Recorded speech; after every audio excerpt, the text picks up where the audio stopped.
भरधाव वेगाने आलेल्या काँक्रीट मिक्सर गाडी चालकाचे हिंजवडीतील वडजाईनगर वळणावर नियंत्रण सुटल्याने काँक्रीटने भरलेला मिक्सर मान माळुंगे रस्त्यावर पलटी झाला।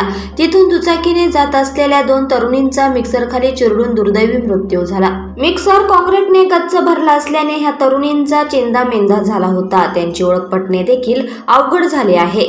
तशीच अवस्था त्यांच्या दुचाकीची झाली आहे। हा मिक्सर इतका वजनदार होता की त्याला हटवण्यासाठी 4 क्रेन लावाव्या लागल्या। हा भीषण अपघात शुक्रवारी सायंकाळी 4:15 वाजता जीवन मार्केट समोर झाला। घटनेची माहिती मिळताच हिंजवडी पोलीस, वाहतूक पोलीस, अग्निशमन दल, गुन्हे शाखेचे अधिकारी, वरिष्ठ पोलीस अधिकारी घटनास्थळी पोहोचले। गाडीत पूर्ण रेडीमिक्स काँक्रीट असल्याने पलटी झालेला डंपर बाजूला करणे 4 क्रेनलाही अवघड झाले होते। दरम्यान रस्त्यावर 4 किलोमीटर वाहतूक कोंडी झाली होती। पोलिसांनी उतरणी तपासणीसाठी मृतदेह औंध जिल्हा रुग्णालयात पाठवले असून उशिरापर्यंत मृत तरुणींची ओळख पटलेली नव्हती। दरम्यान प्रत्यक्षदर्शींनी दिलेल्या माहितीनुसार या तरुणी माळुंगेकडून आल्या होत्या। त्यांची कुठलीही चूक नसताना या निष्पाप मुलींना आपला जीव गमवावा लागला।